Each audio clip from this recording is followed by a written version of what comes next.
Intel has the HVT located, Mother. Medal of Honor, Warfighter, dnes vyšel ke dní 25.10. a vy se právě díváte na příběhový trailer hry. Příběh se bude točit okolo smrti kamarádů v boji, světovému terorismu a to vše zabalené v emocionálním balíku. Příběh hraje na strunu pocitu a ukazuje, jaké je to ztratit svého dobrého kamaráda, být převálcován nepřítelem či samotný pocit beznaděje tu hraje důležitou roli. Nový Medal of Honor jde jiným směrem než konkurence. Bez toho, aby u toho nechyběly výbuchy, vyhrocené situace, to vše spojené s celosvětovým terorismem, který je nutné zastavit, aby byla rodina v bezpečí, prostě a jasně, hraje se tu zde na city. Wherever they go. I know what you've given, the sacrifices you made. But you know we can't walk away from this. You know we can make this right. We got a second chance, brother. I need you on this. Clock is ticking. Let's finish it. It's coming. 30 seconds.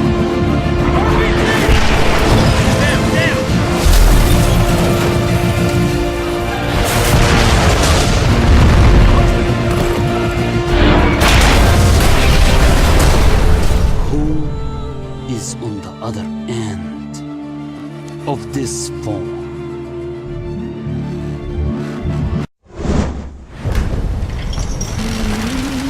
Bring us the girl and wipe away the debt. That was the deal.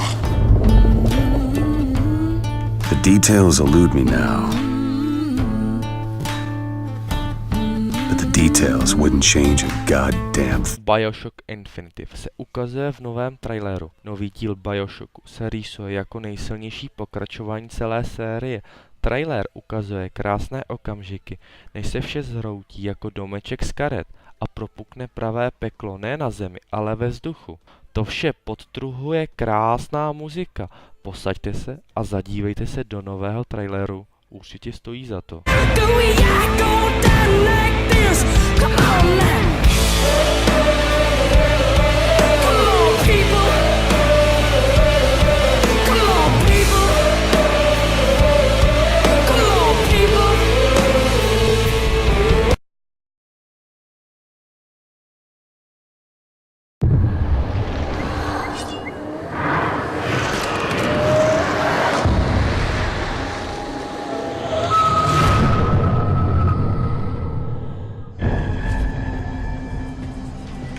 I wanted to be clear that anyone.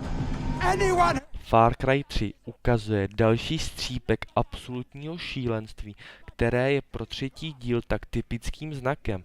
Seznamte se s dalším cvokem, který by pro své vyléčení potřeboval kulku do své bláznivé hlavy. Nyní těch hlav moc? Jinak na pokračování Far Cry 3 se určitě zaměříme více. Zatím si vychutnejte pravé šílenství. Hoyt Volker happens to run the largest slave trading ring in the South Pacific.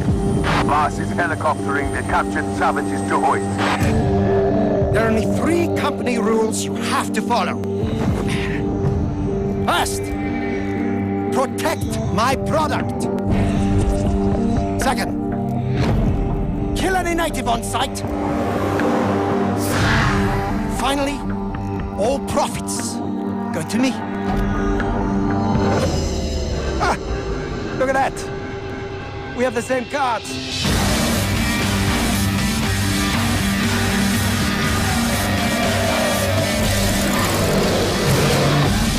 I'm an understanding boss. But if you break one of these rules,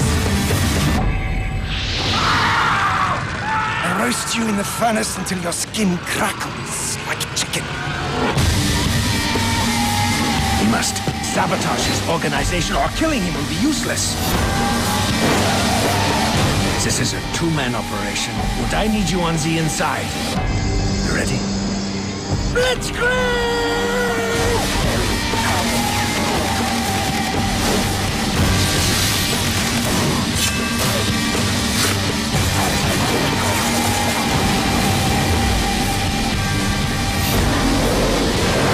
Ha ha ha!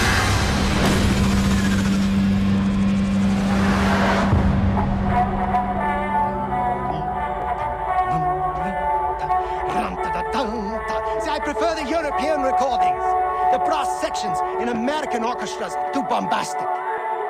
Boom! In 2004, UK developer Creative Assembly created Rome Total War, a PC strategy game that was released to huge critical acclaim. Fast forward to 2012 and the developer is once again revisiting Roman history with Total War Rome 2. But with a release not due until 2013, there's a long wait until eager fans can get their hands on the game. Total War Rome 2, první video, ve kterém uvidíte záběry ze hry. To sami vidíte, že je to přímo absolutní, co si na nás vývojáři přichystali. Jestli právě hledáte svoji čelist pod stolem, tak jste nebyli sami, kdo ji tam hledal při pohledu na krásu Rome 2. Právě se díváte na dobývání Kartága, a to římskými legiemi. Naprosto úžasné detaily, které jsme zatím neviděli v žádné jiné strategické hře. Vojáci se chovají jako opravdoví, snaží se krýt za štíty a jejich umělá inteligence je již patrná, že bude vysoko. Nezmatkují, dokáží poslouchat přesně rozkazy, podívejte se sami, stojí to za to, AV. Kill them all! Yes, Consul.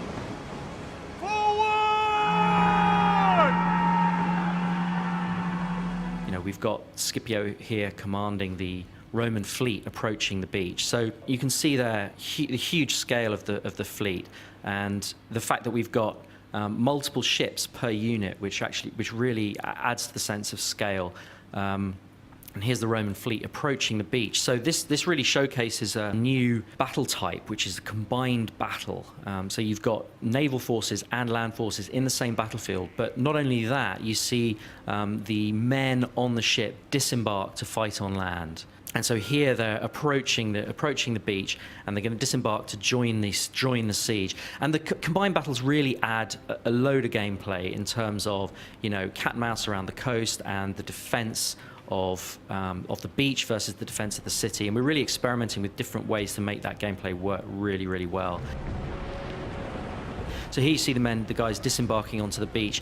This is, you know, what we're trying to achieve here is get a real sense of almost the Saving Private Ryan of the ancient world. So we really want to get the camera down and get that sense of that darker vision of war, where you really make this human scale of battle come alive, and it's part of that darker vision of war, a more gritty, realistic feel to the way the battles work. Here you can see the shipborne artillery as part of another feature of combined battles. Obviously, you can have, you know, artillery on ships as well as on land, and these artillery pieces on the ships bombarding the city. So, as I said, huge epic city environment there, because this is the capital city of your great enemy here, and we really want to make the city feel like it's been under siege for several years. So it's a kind of darker view of a siege war. It's not, you know, a kind of fresh city that we've had before. It's damaged, it's worn, it's dark, it's smoking. We want to make this approach feel apocalyptic. This approach to the final battle for one of your great enemies. We want it to feel apocalyptic. So, you know, we've got these siege towers here. They're in place because, as I said, the siege had been underway for several years. But this is the final assault from a navy. So we're really breaking down the barriers between armies and navies, and that's obviously got a huge impact on the campaign map as well, because it means that navies here can attack cities.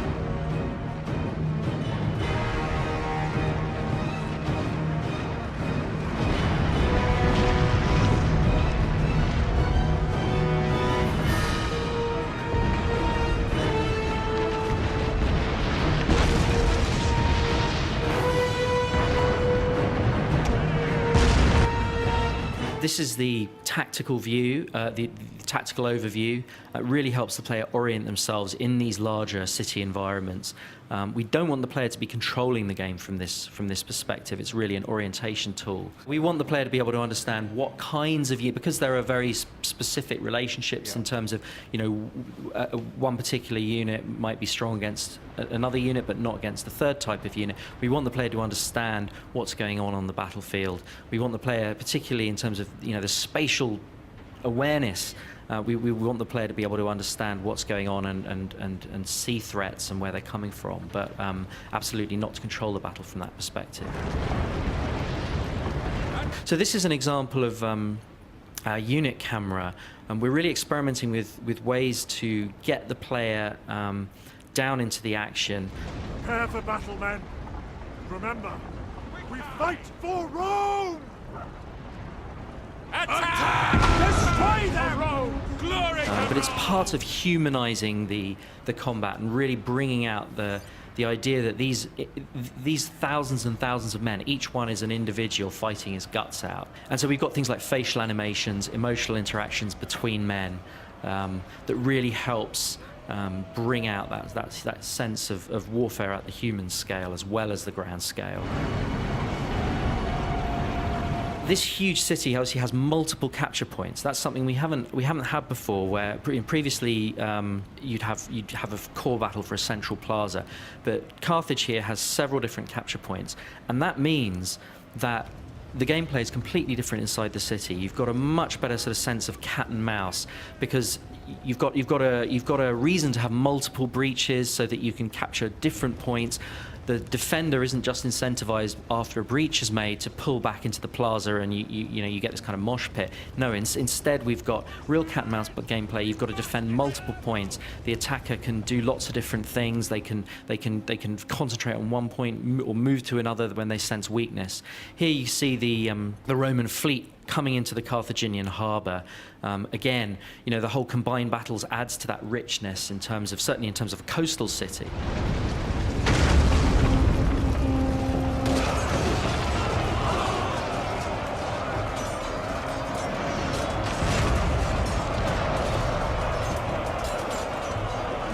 In Shogun, you've got individual samurais seeking out other samurais, and they have this sort of elegant swordplay.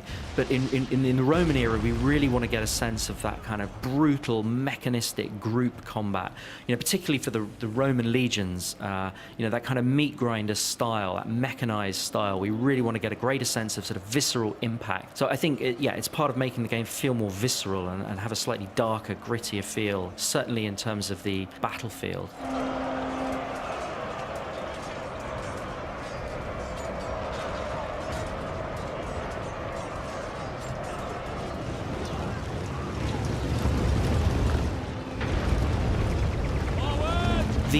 The Total War engine, over the years we've learned so much about how to get really optimize the performance in terms of being able to deal with thousands and thousands of men on screen at once, and the fact that when you zoom in you get a huge amount of detail.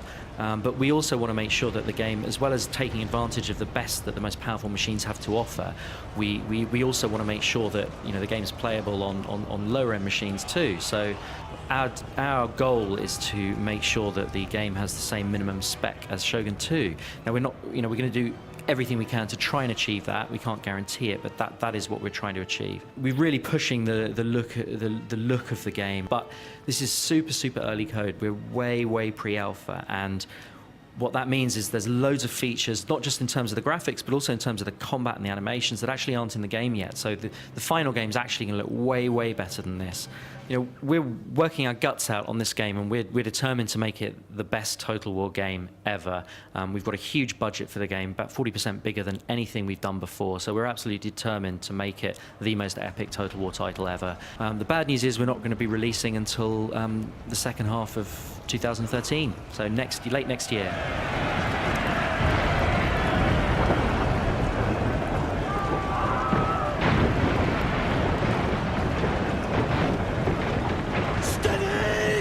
Steady!